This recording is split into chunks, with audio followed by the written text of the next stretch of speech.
बांग्लादेश जैसी घटनाएं भारत में नहीं हुई है, इसका मतलब ये है कि हम लोग वैसे नहीं है। कुल मिलाकर संगीत रागी ये कहना चाह रहे हैं। मैं संगीत रागी से पूछना चाहता हूं, मैं संगीत रागी से पूछना चाहता हूं कि गाजा में जो 60,000 से ज्यादा लोगों का जेनोसाइड हुआ है, उस पर उनकी राय क्या है?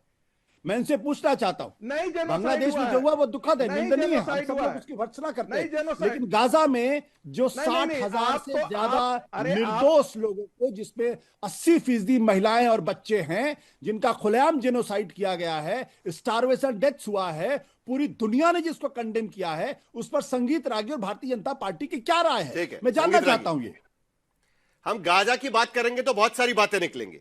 नहीं, गाजा की बात, हम गाजा बांग्लादेश पर चर्चा नहीं कर रहे हैं। जो बांग्लादेश में हो रहा है या गाजा में हो रहा है, उसके वजह से भारत में घटनाएं सही नहीं साबित होती। महिलाएं और बच्चे थे, स्टारवेशन डेथ हुई, पूरी दुनिया कंडेम कर रही है। संगीत रागी ने कभी एक लाइन लिखा उस पे? क्या लिखा? क्या बीजेपी ने कभी लिखा एक लाइन? संगीत रागी, साहिल संगीत रागी, 7 अक्टूबर को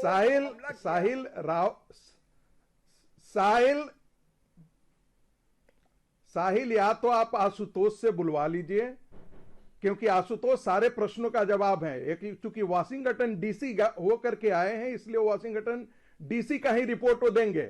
मैं ऐसे फ्रॉड संस्थानों की निंदा करता हूं। ये सिर्फ और सिर्फ भारत के अंदर इस प्रकार का नैरेटिव पेश करते हैं। जो कंट्री, मैं अमेरिका के लिए कह रहा हूं, ये फिर जो कंट्री रेस के आधार पर डिस्ट्रिक्टहुड देती हो, वो कंट्री को भारत के बारे में बोलने का कोई अधिकार नहीं है। इन्हीं अखबारों ने इश्तिहार निकाला था कि जो नरेंद्र मोदी के खिलाफ बोल सकता है, वो अर्जी अपना लगाए कि कौन कौन कौन किसको किसको हम अपॉइंटमेंट दे सके। तो ये उसी एक्सटेंडेड गिरोह का हिस्सा है।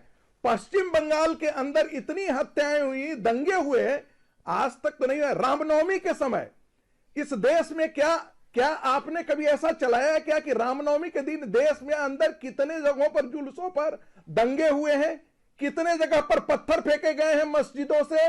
इसके बारे में बात की जाती है क्या?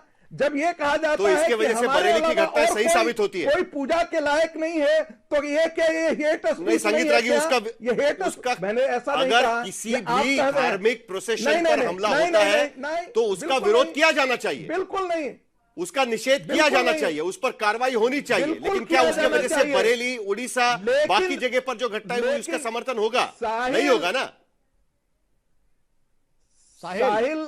साहिल कोई समर्थन नहीं कर रहा है इन सब चीजों का। लेकिन क्या ये नहीं, साहिल नॉर्थ ईस्ट के बारे में कहा कि ये हो रहा है। अरे नॉर्थ ईस्ट को तो जवाहरलाल नेहरू ने ही बेच दिया, गांधी परिवार ने ही बेच दिया। पूरा नॉर्थ ईस्ट आज क्रिश्चियनाइज हो गया है। आप डाइवर्ट मत करिएगा। कौन कर रहा है? किसने? तो नेहरू जी ने किया, इसके वजह से एंजल सिनेमा पर हमला हुआ इधर देहरादून के भीतर। मूल मुद्दे पर आ रहा हूं। नहीं, डाइवर्ट मत करिए ना। एक युवक की हत्या होती है वहां पर, उसको चाइनीज बोलते हुए, उसका छोटा भाई वहां पर रहता है, बीएसएफ के जवान का बेटा होता है। कहा जवाहरलाल नेहरू और इस पर जा रहे हैं? इसका लड़ाई बैप्टिस्ट चर्च की भूमिका क्या है वहां पर?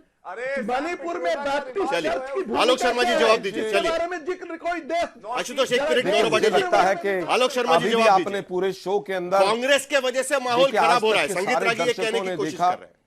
अरे सुने, मैं समझता हूं बुद्धिहीन वक्तव्य जो आते हैं उनका मैं जवाब देना उचित नहीं समझता हूं। मैं वापस आता हूं मैं मुद्दे के ऊपर। पूरे शो के अंदर साहिल जी आप देखिए किस तरह से दोनों जो बीजेपी समर्थक लोग बैठे हैं, इन्होंने पूरे शो में आज तक के हिंदू मुस्लिम करने के अलावा कुछ नहीं किया।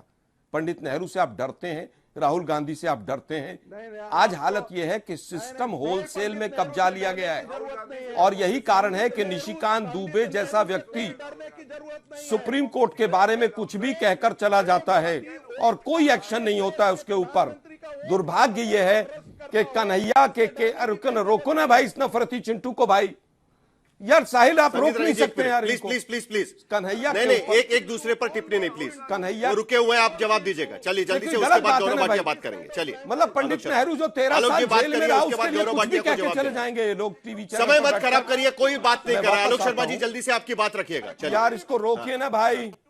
पंडित नेहरू की धूल के बराबर भी, जूते की धूल के बराबर भी वो लोग नहीं है जो पंडित नेहरू पे सवाल उठाते हैं। वापस आता हूं, कन्हैया का केस हुआ, 6 घंटे के अंदर सारे के सारे आरोपी अरेस्ट हुए। राहुल गांधी ने अशोक गहलोत जी से बात की, उनके परिवार को नौकरी दी, लेकिन आज इनकी सरकार आ गए, कन्हैया के ऊपर सरकार बना ली इन्होंने हिंदू मुसलमान करके, और 2 साल से ज्यादा सरकार को हो गए इनकी। राजस्थान में फास्ट ट्रैक कोर्ट बनाकर क्या बात ये है आलोक शर्मा जी, बता दें जरा, ये घटनाएं बार बार क्यों हो रही है? और एक बार फिर मैं सवाल आपसे भी रिपीट करता हूं, उसके बाद गौरव भाटिया जी से भी पूछूंगा। बेस बरुआ कमेटी ने जो रेकमेंड किया था कि हेट क्राइम के खिलाफ एक नेशनल कानून बनना चाहिए, क्या आपको लगता है कि यह वक्त आ गया है कि हेट क्राइम को लेकर कानून बनाने की सख्त जरूरत है? लव जिहाद के कानून की बात होती है, बाकी सारे कानून की बात होती है, लेकिन क्या हेट क्राइम को लेकर, नफरत को लेकर कानून बनना चाहिए? आपका जवाब पहले, उसके बाद गौरव भाटिया बात करेंगे। चलिए। एक त्रिपुरा के बच्चे को अगर देहरादून में खड़े होकर यह कहना पड़ रहा है कि मैं भारतीय हूं, मुझे मत मारो, मैं चीनी नहीं हूं, कानून बनना चाहिए। और सबसे पहले हेट टिप्पणी बनना चाहिए, और उसके बाद फिर जो नस्ल भेदी टिप्पणी है उस पर और सख्त बनना चाहिए। लेकिन दुर्भाग्य है, बांग्लादेश में फेल विदेश नीति है, गाजा में फेल सरकार विदेश नीति है। सरकार को आ गया है और हिंदू मुसलमान कि नस्लवादी नफरती घटनाओं के खिलाफ, फिर वो भले धर्म को लेकर हो, भाषा को लेकर हो, या किसी भी तरीके से हो, क्या वक्त आ गया है कि इस देश में कानून बने? साहिल जी, सेक्शन 196 ऑफ बीएनएस पढ़ लीजिएगा, हो सकता है आपकी जानकारी में ना हो। अगर जानकारी में आ जाए तो आपको यह प्रश्न नहीं पूछना चाहिए। कानून व्यवस्था जो है बनाए रखना प्रदेश सरकारों की जिम्मेदारी है, और जहां कांग्रेस टीएमसी की सरकारें हैं, लेफ्ट की सरकारें हैं, वहां नफरत ज्यादा है। और नफरती चिंटू कौन है? दिल्ली का दंगा कब हुआ? जब सोनिया गांधी ने कहा आर पार की लड़ाई करो। राजीव गांधी ने कहा बड़ा पेड़ गिरता है तो धरती हिलती है, 84 के दंगों को सही ठहराया। और राहुल गांधी विदेशी भूमि पे जाके क्या कहते हैं? सैम पिट्रोडा ने कहा नॉर्थ ईस्ट चाइनीज जैसे लगते हैं। कांग्रेस के प्रवक्ता की जबान को लकवा मार गया, एक बार वो कुछ नहीं बोल पाए। और मैं कह दूं सुप्रीम कोर्ट का, फिर बीच में बोल रहे हैं, फिर देखिए मानसिक दिवालियापन यही होता है। गौरव भाटिया जी, चर्चा में बीएनएस का कुछ 196 3 साल तक की सजा दी जाती है उसमें, यानी वो जो धारा है वो बहुत ज्यादा सख्त धारा नहीं है। आपने कई बार कानून में संशोधन किया हुआ है, नया कानून लाया गया है। 302 भी लग सकती है, रोक सके। अभी 103 आपकी सरकार की भूमिका बड़ी स्पष्ट है इसको लेकर कि सख्त कानून से ही घटना रोक सकती है। बीएनएस 196 सिर्फ 3 साल की सजा, अब तो 3 इयर्स इंप्रिजनमेंट हेट क्राइम के लिए। आपको नहीं लगता सख्त कानून होना चाहिए? ऐसा है, मैंने आपसे कहा जो पुरानी धारा 302 थी फांसी की सजा है, और जो नई धारा है 103 उसमें भी फांसी की सजा है। वो आप नहीं सुन रहे हैं। साहिल जी, फांसी की सजा है, पर एक कदम भी फांसी फांसी। ये सवाल का उत्तर सुनिए साहिल जी, ठीक है, चलिए, मेरा समय खत्म हो रहा पूरी है। कर लूं, मैं अपनी बात पूरी कर सकता हूं? चलिए, जल्दी से आपकी बात खत्म करेगा, मेरा समय खत्म हो रहा है।